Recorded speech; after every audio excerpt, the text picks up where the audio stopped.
que talvez um dos motivos pelos quais você não tenha sucesso no cultivo das plantinhas seja exatamente por não oferecer um ambiente adequado para ela. E é no vaso que você vai montar uma estrutura que se pareça com o que ela precisa de verdade na natureza.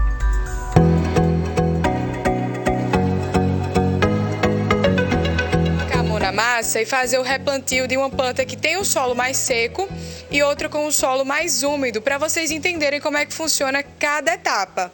Qual o primeiro passo? O primeiro passo, a gente já identificou a espécie que a gente vai querer replantar. Se vocês observarem, né, o vasinho já está bem distorcido. Então, aqui a planta já está dizendo para a gente que esse vasinho já deu. Ela está precisando de mais espaço, então a gente vai fornecer mais espaço para essa planta poder se desenvolver. Às vezes, realmente é difícil de sair, porque você vê, só tem a massa de raiz, tá? Então, a gente vai estar fornecendo mais espaço para essa planta. O primeiro passo, escolhi o vasinho maior do que o vaso que a planta estava. Eu venho sempre com uma camada de drenagem, tá? Exceto quando o vasinho for muito pequeno. Aqui, por exemplo, eu não vou colocar drenagem porque vai ser metade do vaso. Venho com a camada de drenagem. Em seguida, coloco a manta. Essa manta é justamente para a terra não descer e acabar entupindo o buraco por qual sai a água do vaso, certo? Fazendo isso, agora eu vou fazer a misturinha da minha terra para que essa planta consiga, que se torne o solo ideal para ela, tá bom? Aqui eu vou usar uma porção de terra vegetal. Como essa planta não gosta de umidade, irei usar 2 porções de terra grossa, perlita, que serve justamente para dar esses espaços no solo que a terra precisa. Nós vamos fazer uma camada, aí vem com essa planta. Às vezes eu não preciso nem mexer muito nessa massa de raiz para não estressar a planta, tá? Eu só vou medir aqui exatamente a alturinha que ela precisa, para que a gente não coloque mais terra aqui por cima. E aí nós completamos aqui pela lateral de terra, damos uma apertadinha no final para ter certeza que a raiz ficou bem presa e aí finalizamos esse vaso. Lembrando sempre, após o replante, você vai regar essa planta abundantemente. E aí você vai observando, né, nos próximos dias. O importante é não deixar a planta secar. Sempre manter essa umidade para ela conseguir confortavelmente se adaptar. Outra informação importante é que fiz o replante, se eu quiser já dar aquela ajuda amiga e colocar uma adubaçãozinha aqui, esse é o momento, tá? Eu coloco um adubozinho aqui, dou uma mexidinha nessa terra principal para não deixar a adubação exposta e aí finalizo com a rega e tá pronto esse replante aqui, tá? Bora pro próximo. No caso, essa daqui já gosta mais de umidade, né? É um Antúrio Lilium, então a gente vai tirar do vaso da mesma maneira, apertando aqui para que a planta saia somente massa de raiz.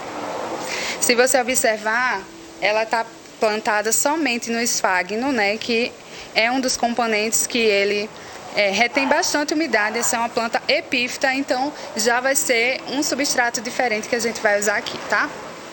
Vamos lá. Para essa planta eu vou usar chips de coco, vou usar esfagno, apesar que ela já tem ali, mas a gente coloca. O ideal é colocar ele molhado, tá? Esfagno. Casca de pinos a gente usa. Se você tiver ela menorzinha, porque tem vários números, você já dá preferência a uma menor. E aqui, como eu estou usando o esfagno, eu não vou usar a vermiculita, mas só para mostrar para vocês que é um componente que a gente usa, que ele vai reter a água. Então a planta vai sempre estar ali com a porçãozinha de água que a vermiculita vai estar liberando lentamente. Jamais usar em planta que não gosta de umidade. Aí a gente substitui pela perlita, que foi a que eu usei anteriormente. Esse também leva a drenagem? Sim, é importante que a gente sempre coloque, por mais que ela goste de umidade, mas a gente garante que não vai encharcar, porque até as plantinhas de umidade, se a gente regar demais, vai acabar apodrecendo suas raízes, certo? Então, mais uma vez aqui o vaso, a nossa camada de argila expandida no fundo do vaso, manta de drenagem, aí eu faço aquela caminha de novo, usei, coloquei, eu dou aquela apertadinha assim para fixar a planta. Nesse momento eu posso usar o adubo de liberação lenta, posso até misturar já no substrato e aí finalizo com a rega. Priscila, no caso, os procedimentos eles são bem parecidos, o que muda mesmo são os substratos que cada uma vai precisar, né?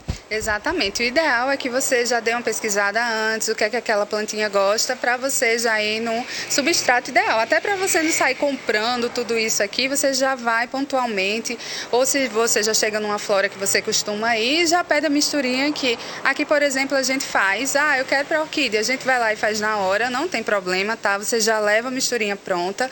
E outra coisa também importante é que, por exemplo, eu não tenho argila expandida, dá para substituir por isopor, por brita, não tenho perlita. Você pode substituir por isopor, você acrescenta areia grossa, entendeu? O ideal é você chegar realmente no substrato que chega o mais parecido com o que aquela planta gosta.